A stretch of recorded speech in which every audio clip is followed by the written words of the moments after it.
Welcome into the PHNX Coyotes podcast, brought to you by the one and only DraftKings Sportsbook app, America's top-rated sportsbook app. Don't forget to hit that like button and subscribe wherever you get your podcasts, and leave us a 5-star review. I'm Leah Merrill here with Craig Morgan and Steve Peters, back on another special Friday episode with a very special guest. We're so excited to welcome in Arizona Coyotes head coach.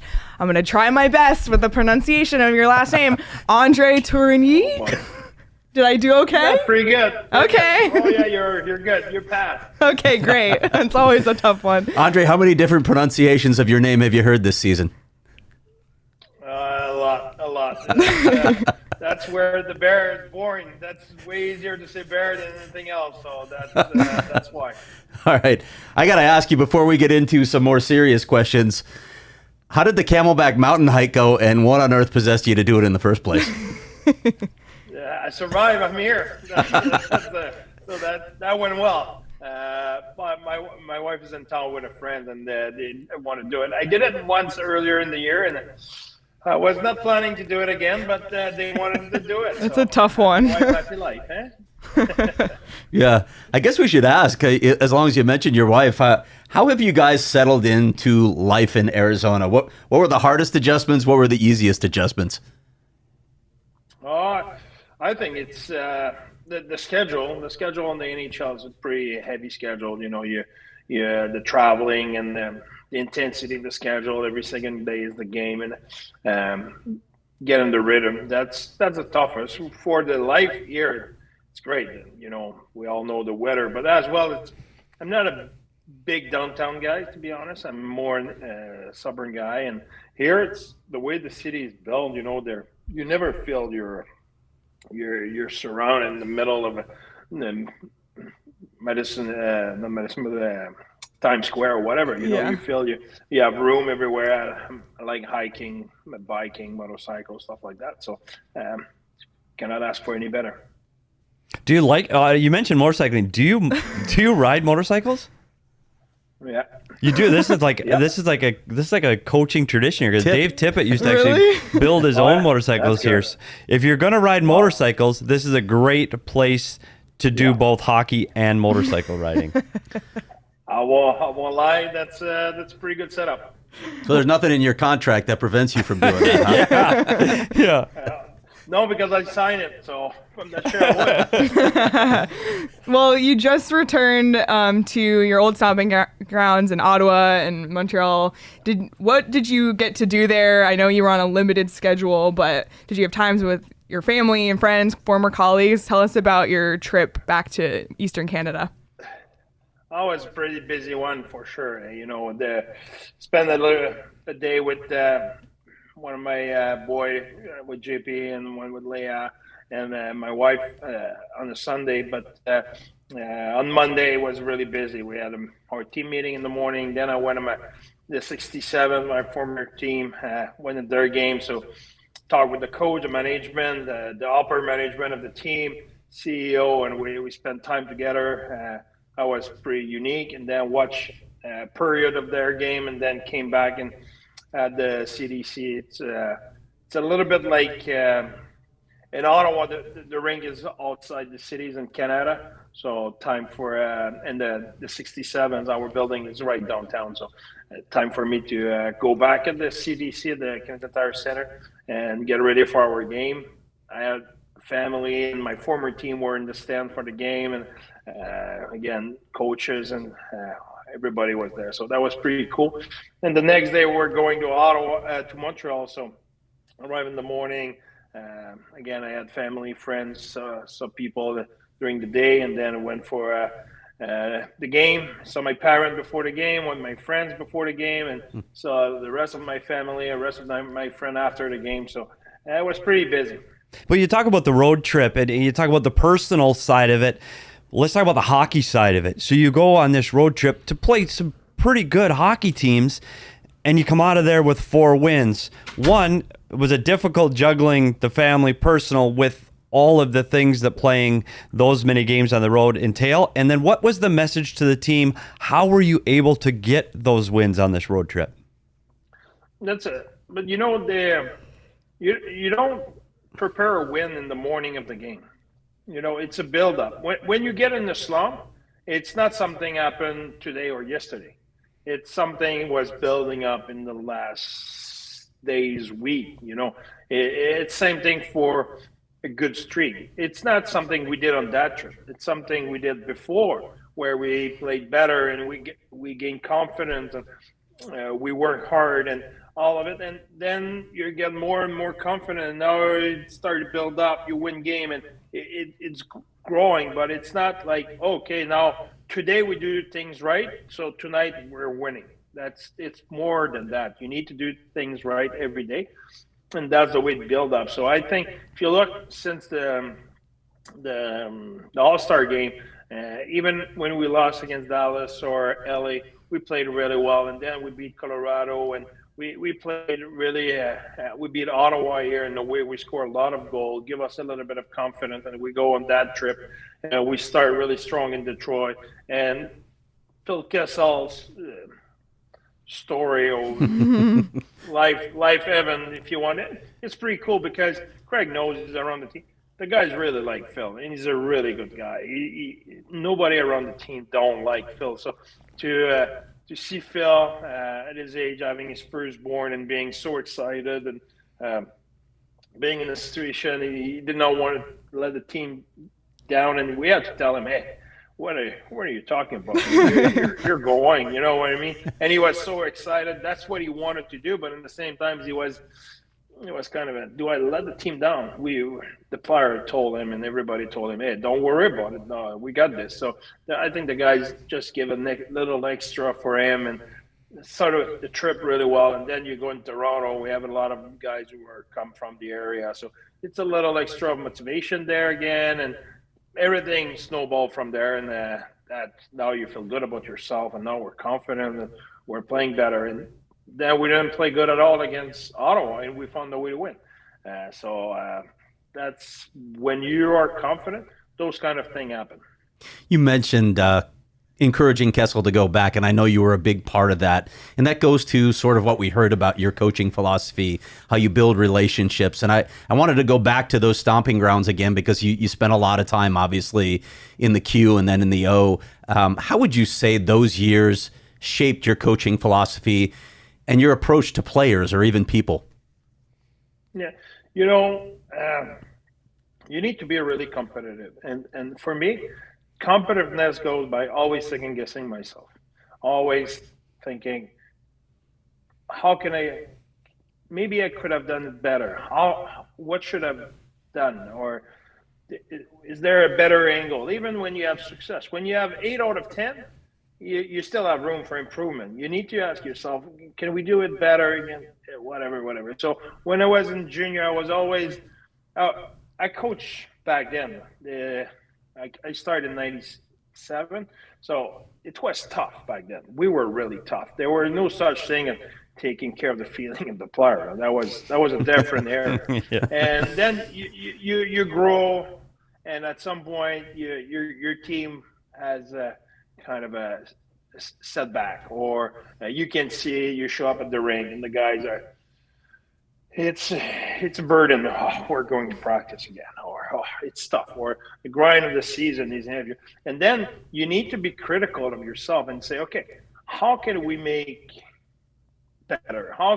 And then it's easy today, but you need to go back 15 years ago or whatever and say, okay, if you're getting soft, you're out. The player will eat you alive. You were out in 2 weeks. You were dead. So you could not get soft. But we were kind of okay. Maybe we can be looser a little bit. That was pretty tough. So how can I? And then you realize, okay, even if I'm more human, it's it won't necessarily hurt the team. It's the reverse. And then you improve in that sense, and you realize at some point how important it is to not being soft. I'm really demanding, but you make a difference between the athletes and the person. And I say that a lot to my player, and I say that a lot. Craig heard me say that before. For me, it's two different things. I can be really hard on the player. That doesn't mean I'm mad at the person. That doesn't mean I cannot take care of the person. But the player, he has a job to do, and there's no feeling. I often say there's no feeling. The hockey game has no feeling. When the puck drops, it's not about feeling. It's about you have a job to do, and you need to be focused and do whatever. That's your positioning. That's what you have to do. That's your read, whatever. There's no feeling there. But the person might have feeling. You need to take care of his feeling because that might change his performance. That might change the way he do his job. So when you start to separate that and understand that is you can be soft with the person. That doesn't mean you're soft with the player. So the player, I'm no feeling. It's Phil Kessel had a bad game this year. He was bench, and he's a Hall of Famer. And Clayton Keller plays some game 14 minutes a night early in the season because, in my opinion, that's no feeling. That's what he worked that day. But that doesn't mean I don't take care of the person. That doesn't mean the next day I don't go see Phil and talk with him. And obviously he's not happy and whatever, but that's fine. We talk, we sort it out. But the game has no feeling. But take care of the person. So that's my philosophy. That's where I grow. And when I was at some point you have failure because your team at some point you arrive at the end of the year, they have no more guys. They're mentally drained. So at the beginning, you bark at the player. You say, why they quit or they lack character and everything. But like I said, you need to be critical of yourself and go back and say, hey, what did I do wrong? Or what could I have done to make sure our player were energized at the end of the season or during the playoff or on the last stretch or whatever it is, at the moment you feel you had struggled or you could have been better. And you need to take the blame and be critical of yourself first. Did you always know you wanted to be a hockey coach? And what was it that made you follow this path within hockey? Oh, yes. I don't know why I guess that's the coach here. We're weird.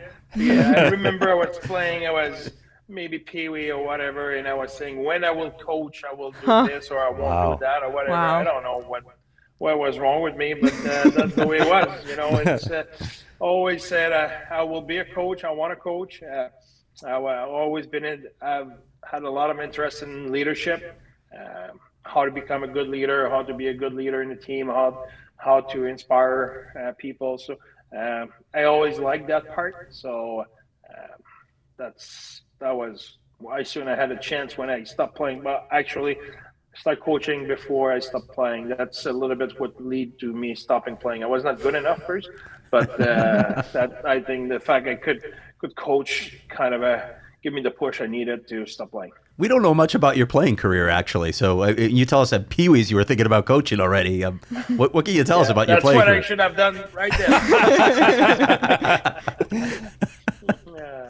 No, I was a goalie. I was playing goal. I was a goalie until junior. I've been drafted junior major, but I did not make it. I played junior AAA in Quebec, and then after I transitioned, I played senior hockey, and then I stopped playing for start coaching. Well, you're talking to two goalies, clearly different level than that. But we always say here that goalies see the game better. So we've got you on our side, so that's good. You've had some success. You had a brief stint as an assistant coach in the NHL, and then you went back and had success in Major Junior. Other than the obvious that the players are higher skilled, what are the major differences between coaching in junior and the NHL? And you could say on the ice or even things off the ice. What's the major differences between junior and the NHL? There's two things right away. The first thing is in junior, you do 20 things. You manage the school, you manage the billets, you manage their schedule, you teach them how to eat, you teach them how to train, you teach them how to stretch, you do many things. In the NHL, you need to be specific, and you need a guy who take care of your specialty and take care of your nutrition, take care of the stretching, the everything. You have, and those guys, they know they already have more experience. Someone else taught them before. They have agent and all of it. They're not at the same stage. So I will say it's more specific. As my job, I do less with the youth than I was doing with the 67. With the 67, I was multitasking, and I did that before. And my first transition, first time I came in the NHL, the first few months I was losing my mind because I was feeling I was not doing enough. I was not helping enough. I didn't want to help more. And then at some point I just realized, no, just be better at what you're doing. And everybody focus on what they have to do. And you need to be really professional and be excellent at what you're doing. That's your job. And you get used to that. And now I was more prepared when I had my chance here. I knew what was my job, and that's my job. And my job here, it's a little bit to supervise kind of everybody, making sure all the job are done. But we have the best in the business on the fitness for our player. They take care of it. It's just my job to making sure everybody's on page, everybody work the right way.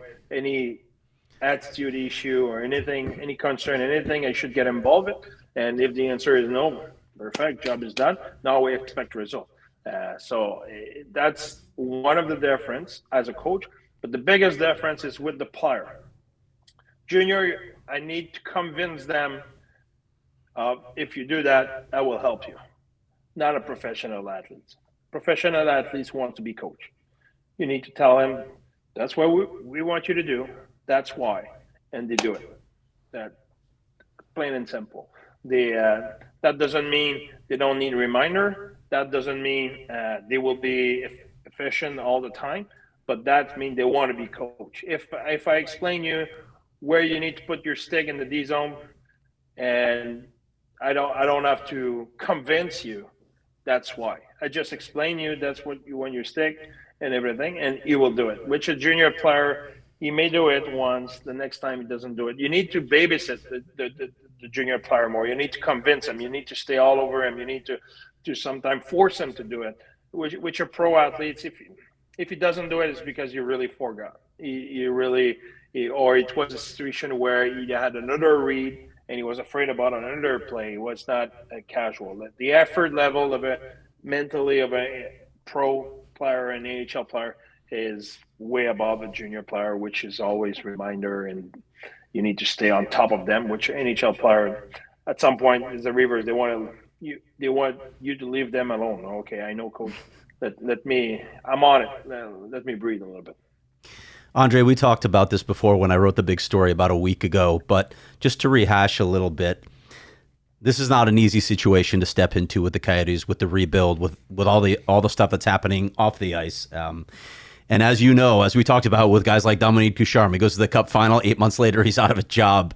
Coaches often take the fall when teams underachieve or are perceived to have underachieved. So with all that as backdrop, why Arizona? What about this situation interested you? You know, the size of the challenge for me, it's always about the expectation. When the expectation doesn't meet the reality, whatever is the job, whatever is that team, I have no interest. It's for me, I'm a pretty logic guy. I'm simple, and it has to be logic. It's black and white. I don't have a lot of gray in my head, and I don't want any. And when it's gray, I will dig as much as possible to find out, is it black or is it white. It's no gray. So when I came in Arizona, it was clear. The challenge is clear. The expectation are clear. The goal is clear. Everything is clear. So for me, what was important is to making sure with the people in place, they understood what it will be needed to get where we want. Because it's easy to say that we want a championship team, we want to rebuild that way, we want to build a culture. Okay, that's super easy to say. There were not one team in the world, whatever the level, from Pee-wee to whatever the level, who will not say that. No. Do you really understand the challenge we'll face? Do you really understand how tough it will be? Do you really understand and willing to take the hard decision who will cost us sometimes we'll have to make bad trade. Because that will be for the best of the organization, the best of the culture, best of the where we want to go. When I say bad trade, in a sense of either overpay or getting underpay for a player or whatever. Are we willing to pass by a player because he doesn't fit in our culture? Are we willing to be tough on certain player because they don't play the way we want, et cetera, or they don't show the right pride to play for the organization? Because it's easy to say that during the summer, but you need people who are willing to do it when you're in the thick of it, when it's tough. Not when it's easy. When it's easy, everybody can talk about it. Everybody read a book and can repeat what's in the book. It's when you're in the heat of the battle, when you're in the trenches. Do you have the character? Do you have the courage to take the hard decision? And that was important for me. And by all accounts, when I talked to Bill, Javier, Alex, Junior, everybody was saying, and like I said, I don't have a gray zone and make it really clear. That is what will happen. Is it a go or it's a no-go? If it's a no-go, I won't fit. I cannot make it. But if it's a go, I'm excited. We heard a lot about culture as well. That term, that term gets thrown around a lot, but I know it's important to you. How have you tried to instill your culture here, and what does that culture look like? For me, it's our culture here has to be the hard work, but hard work with a purpose. Hard work sometimes is not physically, it's mentally. Hard work can be the focus, can be the preparation. But it's as well, I will still something we took from the GM of the Sun, is the 21 other hours. Meaning the 21 hours they're not at the arena. How they eat, how they sleep, how they prepare themselves, how they stay focused on their life habits to be the best as they can during the 3 hours they are at the ring. That is what's a culture is. The other thing for me in culture is the pride of your effort, pride of the organization, pride of being the best version of yourself. And the last thing for me, it's accountability of all of that. You can say everything I just said, but if someone doesn't do it, what are you doing about it? What's accountability? It's might be easy to hold certain player accountable. That's not what I'm talking about. For us, the Clayton Keller is the first guy who has to be accountable. And Kel's, it's my daily focus. If he's not working, I'm going at him. He knows. And I talk to him a lot. And if he's not working, he's the first guy to know. Because he's one of the guys, or he's the guy who drive the bus. So that's accountability. That's culture. And for me, the most important thing in a culture, we will know when we will have a culture. Because when we will have a culture, the leader of that team will put the expectation higher than Bill Armstrong, Andre Tourigny, Javier Gutierrez, and Alex Morello. When our player will say, no, that's not the expectation. The expectation are here. That means that's the way we practice, the way our fitness level, the way we compete during games.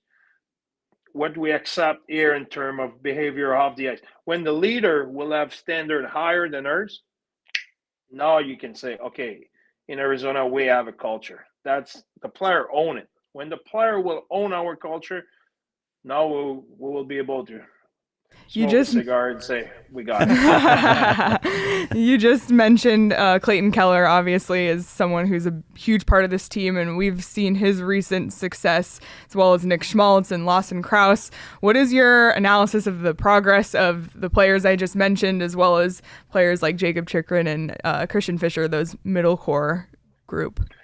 Yeah, I like the question. If every player, when you arrive, there's a different curve of success. Clayton Keller, everybody says great. You remember he had 6 points in 16 games? He had 6 points in 16 games to start the season. But he was playing well. He was working hard. I was proud of him, and I told him, and I was saying a lot in the media.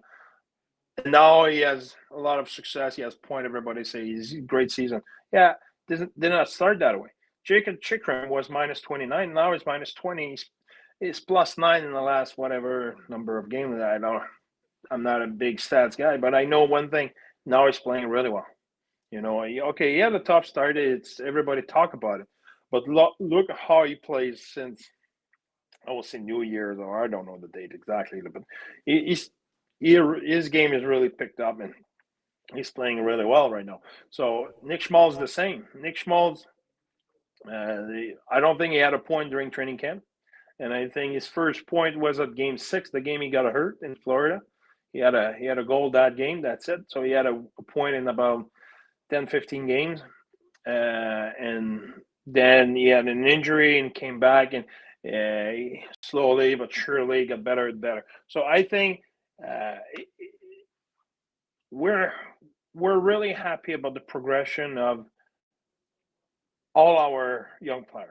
There's same thing for Barretit, and I can talk about Barretit, and he had really good camp, got hurt, came back, and we asked a lot at this guy. You know, he at 21 years old, playing against the best, taking D-zone face-off all the time against the first line, all the key face-off, playing the first PK and all of it. And I was defending him all the time in the media, saying, people were saying, hey, he's not producing. I was saying, do you understand what this guy is facing every night?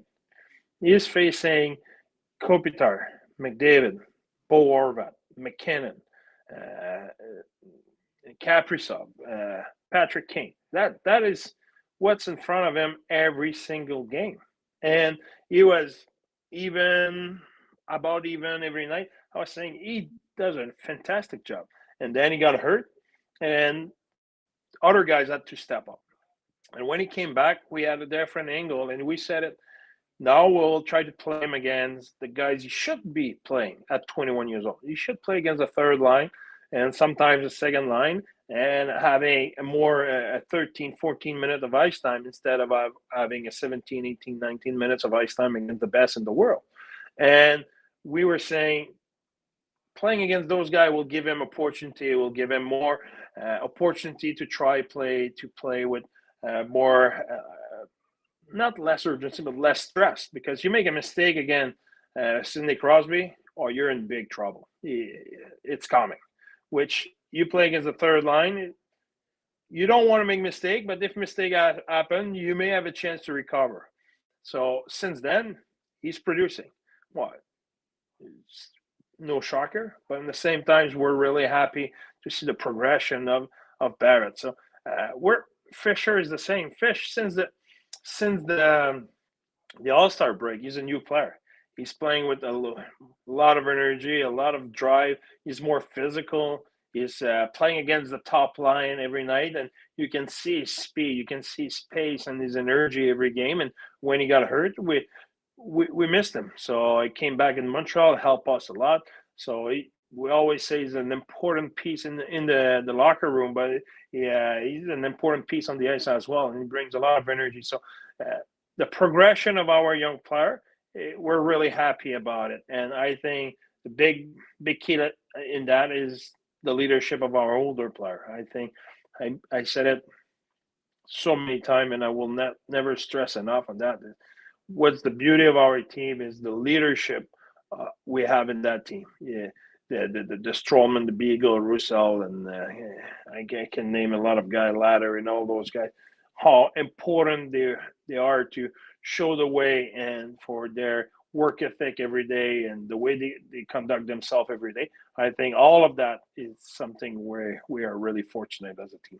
Andre, you talk about that middle core, and you described that to us. And you talked about some other guys like Ladd, Beagle, Roussel, and this season has been a challenge for those guys in and out of the lineup. But what that has done is it's given you the next man up. And the next man up most recently is Matias Maccelli, who, to us on the outside looking in, he fits. The kid can play in the league. But you look on that list, it's J.J. Moser, it's Matias Maccelli, it's Jan Yannick, it's Spears. Like, it's a long list. Ben McCartney has come up from the minor league. Can you tell us what the progress of that guy that's right on the cusp, right on the bubble of American League and the NHL, and how their development works? And are you proud that they've been able to just slide right into those spots?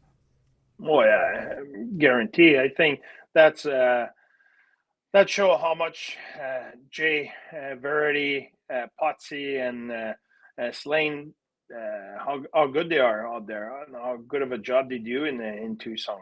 And those guys, they had a really good progression. And when they arrive, they can play. They can play inside our structure. They have a few adjustments, but they can slide right in. So they do a really good job out there. And we went, they get hit out there because we had a lot of injury here. But imagine they have their own injury. Plus, we call up player all the time. So they had a really tough go there, and they did a really good job with it. So kudos to those guys. Great job. There's player. I always say there's when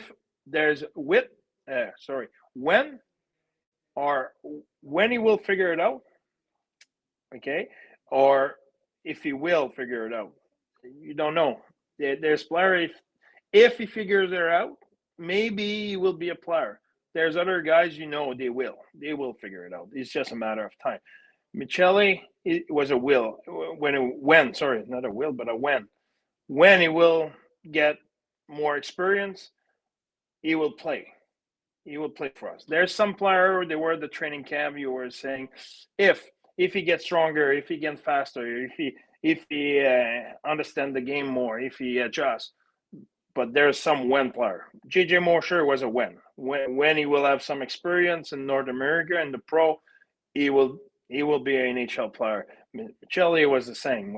It's a when player. We know he will play. It was a matter of time for him to have an opportunity.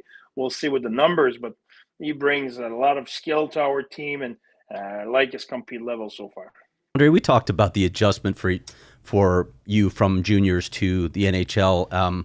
One of those things that you mentioned, the condensed schedule in the NHL is insane, especially when you coach the Arizona Coyotes, because they always get fantastic schedules from the league. With the condensed schedule and the travel that you face, how do you juggle practice time, rest, all of that to make sure that your players are always performing at an optimal level? Yeah, that's the number of games NHL versus AHL and junior ratio with the number of days, it's about the same.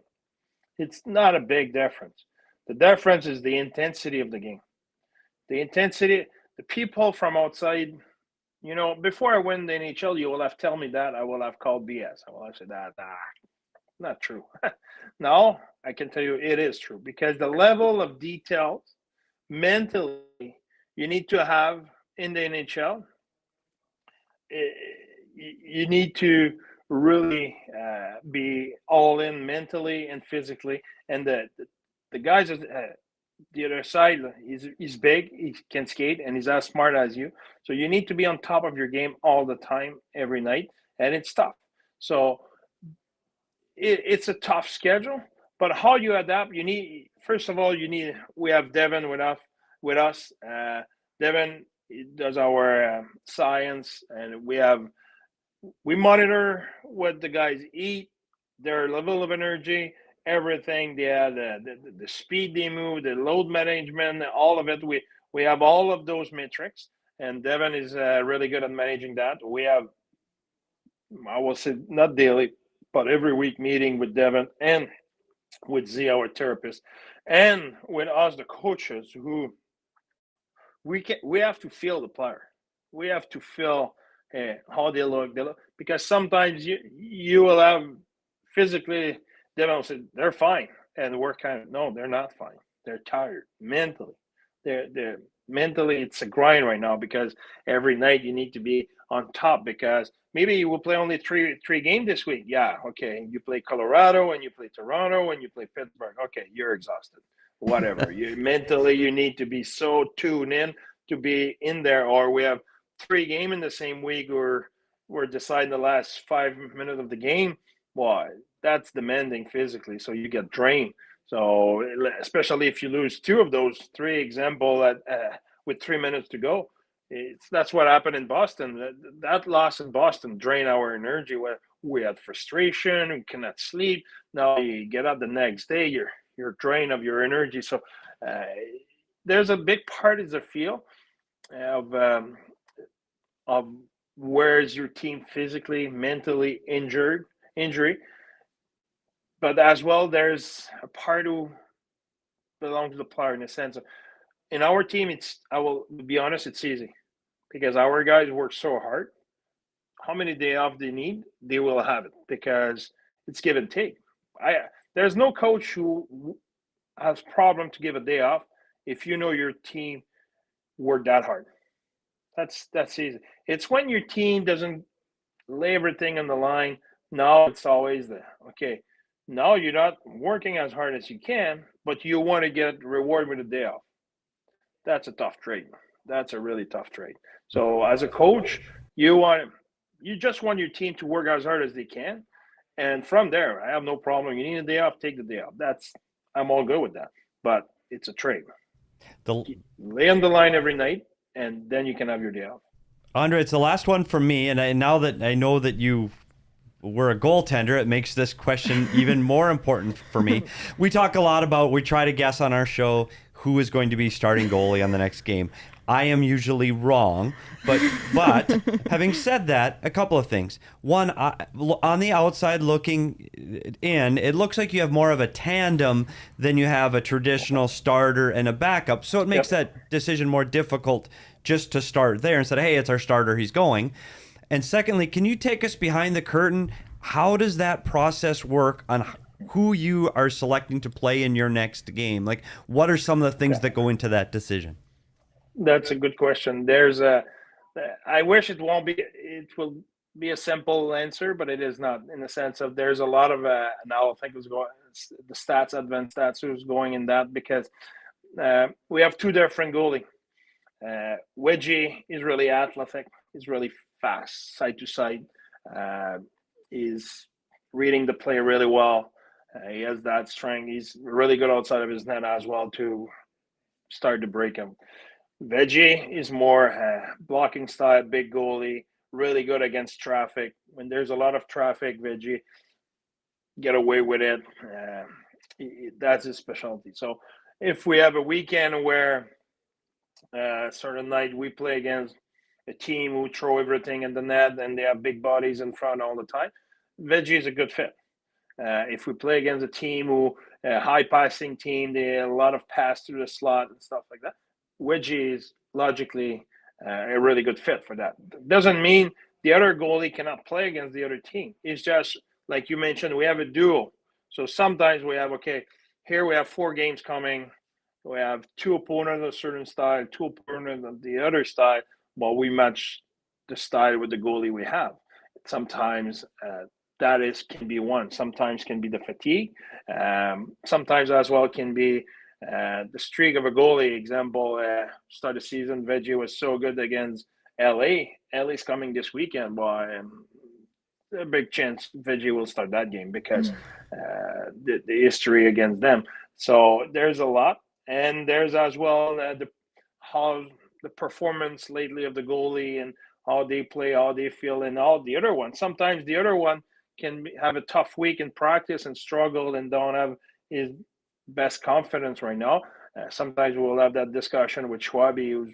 Schwabi has 80% of the call on the goalie. It's Schwabi. Schwabi, often I ask him what you think, and give me his opinion, and I will say probably so far 100% of the time I listen to Schwabi, and we go with his gut.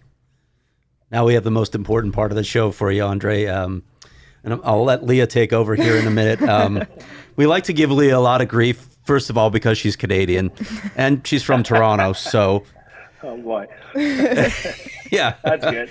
We talk about Canadian cuisine. I'm really not sure what falls under that umbrella. I've been thrown a few things over my time covering the league, and can't say I've been a big fan of the things that I've tried. So we're going to get your thoughts on a few things Canadian, but we'll bring Leah in for this. Okay. Because you guys probably have kindred spirits here. Yeah, so I just want to get your thoughts on these popular Canadian food items. So the first one would be poutine, which in Quebec is very good. Yeah, exactly. Yeah. That's Quebec stuff. That cannot be any better. Yeah, exactly. Okay, what about ketchup chips? Oh yeah, that's funny because our director of Griff, our team Dave Griffiths? service. Yeah. Sorry. His wife worked at the Ritz in Toronto. So when I arrived in my room, I had ketchup chip in Toronto. Oh, that's first class. Nice. Yeah, that's first class. All right. What about Tim Hortons versus places like Dunkin' Donuts or Starbucks? That's no brainer. That's not even, that's See, not I even feel- close. I had so many Tim Hortons last weekend. I couldn't sleep. I think for 2 days. That's Tim Horton all day. I feel Wait, so supported. Tim Hortons before Dunkin' Donuts then? Are you a Tim Hortons guy, not a Dunkin'? Yeah, Tim Horton guy, Timbits. not even close. Get the Timbits. I know. When I land and I take my car, that's the first stop. I'm going anywhere. It's Tim Horton. That's if I had one thing I miss, really, it's Tim Horton. I feel so validated right now. Thank you. I figured you would. I You know, know. this is like support for Leah too. So thank you. Man. Go. And then the last one. Can you tell a difference between Canadian maple syrup and maple syrup from like New England? Or America, period. Yeah. First of all, we have a farm where we do our own maple syrup. Oh, wow. And you can ask the people here around because my parents brought me maple syrup and different product from maple syrup when we were in Montreal. So Dilly had a chance to add a maple corn. So you can ask him, Craig. But no, there's a huge difference for me. But I grew on a farm where we were doing our own. So I'm used to the good stuff. Do you actually sell it, or did your folks sell it? Yeah. Wow. I need to get hands on some of Yeah, that. we need to get our hands on some of this Now maple we have a syrup. syrup expert in our midst. That's fantastic. Other than that, Andre, I'm not going out to dinner with you because I don't agree with you on any of those choices. So That's good. But you could ask about Craig, you've been in Montreal? yep.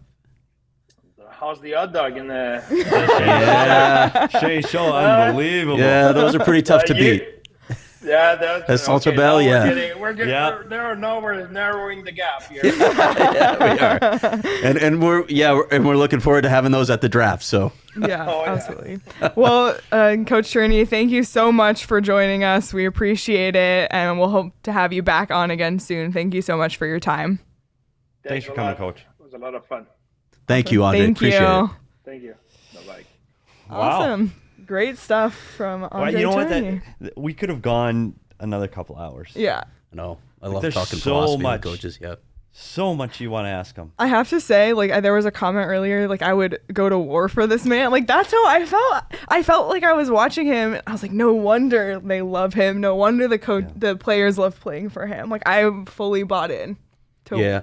And when I did that story, you know, you talk to a number of sources when you dive into a story that's that length, and you just hear it over and over again. Yeah, he's an easy guy to like. It's true. You're around Andre, you're probably going to like the guy. 99 out of 100 people are going to like Andre Tourigny when they hang out with him. I get it. And you get here now and you look at the standings, and we still see where this team is. We get it. But when you go into that last road trip and you see the effort that they put out and how much fun they're having playing and how hard they're working for a team that, let's face it, they're at the bottom of the standings, to still do that has to reflect somewhat of what the coaching staff is doing. It has to. Otherwise, you got guys quitting. And you've seen that too when teams quit when it's struggling and when it sucks. It's a testimony he's doing. So congratulations to him. I mean that was a lot of fun, and more importantly, Leah won. Leah won the bet. I did. I went. Can any of you say it the way he says it? Yeah, we'll have to go clip it. We're talking about the word opportunity, and there's a way that Andre says it that, first of all, French is a great language. It's the most beautiful language, I think, on earth. And Quebec French is its own thing. But then when you hear Andre say opportunity, and I still can't pronounce it the way he does, you think that's the way it should be pronounced in English too, because it just sounds better. B said he blew my preconceived notions out of the water. Yeah, he was good, and I think Leah first has to cut that. We need to have it in the show. When are we on? Do we have a game tomorrow? Soon? Tomorrow, buddy, There's a and game Sunday. tomorrow? It's a long weekend. PD Okay, side. well, no, PD we'll need to get that cut and put it, because that was really good. It was that was fun.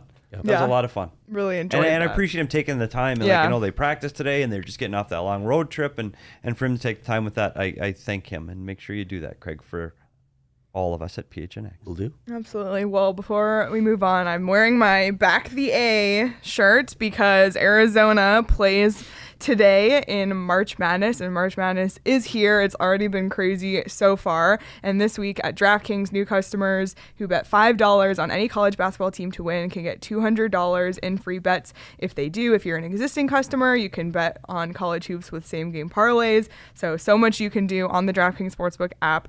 Just be careful when choosing that team because there were a lot of upsets yesterday.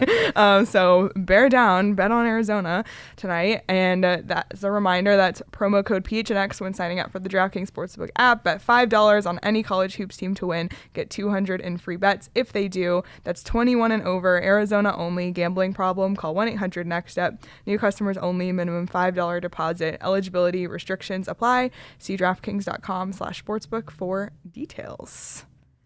All right. Well, man, I'm just... Yeah. It was a good interview. That was lot really of fun awesome to do. By the way, don't we have more merch coming? Can we even talk about the merch that's coming? I don't Or- know. I don't know if we can yet. Well, Okay, I do well, know that there how's that are... for a tease? I do know. So yeah, more I merch. can't More tell merch. you. And maybe it's not just... Maybe Maybe we're it's not branching just out a of just t-shirt. t-shirts. Maybe it's not. Maybe it's not. But also stickers. There's now PHNX, which is this The PHNX guy. stickers. Yep. PHNX stickers. I think you just We've heard about that. sent them with anything you order. So be sure to order from the PHNX locker. There's so much amazing stuff on there. You can get this incredible shirt. Shout out to all my U of A people. Or you can get this incredible shirt. There you go. Craig. Man. Well, any final thoughts from either this interview or just looking ahead to this weekend against Pittsburgh and San Jose? Yeah, not so much the games as what's coming Monday, the trade deadline. Yeah. And we'll Yeah. talk about that more in earnest on the next couple of shows. But I'm curious to see how it all plays out. We keep hearing that there's not a lot of money in the market right now. And yet, you're seeing some deals trickle in. Brandon Hagel goes to Tampa Bay today. That's a big deal. An eye-opener for me, to be honest, what the Blackhawks got in return. There have been a couple other big deals, Calgary and Colorado, but we'll see if a few things shake loose this weekend or on Monday right at the deadline as more money becomes available. Yeah, and we'll be the first ones, and we'll be maybe the only ones to talk about what's going on here in Phoenix. But having said that, I'm just not sure how active Bill Armstrong and the Arizona Coyotes are going to be because of the names that we had discussed virtually the entire season are injured. And it's hard. I know Jacob Chikrin's on the verge of coming back, but he's still not. And it's hard to put up those kind of, the asking price they're asking for to give that up for a guy that's not playing tomorrow. That's hard. And, where's Johan Larsson? And, is Beagle a guy? That one's interesting to me because Bill told me that he thinks they're going to be right back right after the deadline. But Andre said today that it doesn't look like days. It looks like a little longer. So I'm not sure if there was a setback there. Well, we'll see. I still think if you think a player is coming back like a Johan Larsson, I mean, it's about the playoffs, right? You want to get him in for some games to mesh with your team, but that's a guy that can help you. But even guys like that, Johan Larsson, Jay Beagle, we're not talking about guys that are going to bring a big haul, even a Phil Kessel at this point, right? Yeah. Jacob Chikrin is the big name to watch. And I'm just, at least right now where things sit, it feels like that's going to be more of the talk at the NHL draft when you've got 31 teams that could possibly get in instead of just a handful. I agree with that. And especially now that we saw Florida make a move for a defenseman just the other day. So it's kind of that whole thing. Yeah. And like Boston and LA, you've heard, I'm sure, from a number of people that they're interested. But will they pay the price that the Coyotes want? I don't know. When you're only dealing, again, with a handful of teams, it's much tougher to make a deal happen.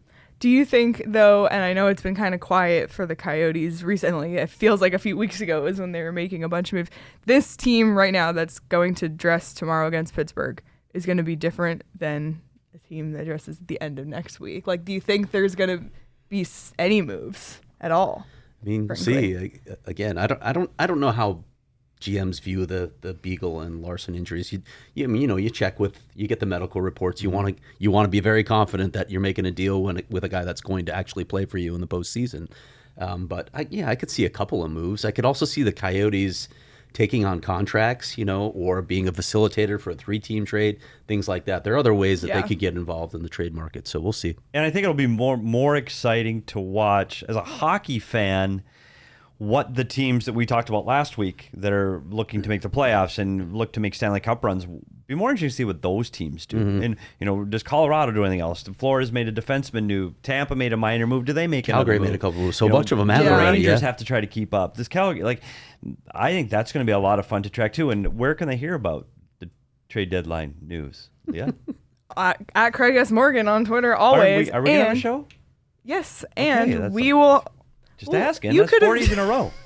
I got Yeah, It look is. at us, It's crazy, 4 right? live shows in a row. We're going to go live Monday after the deadline at some point.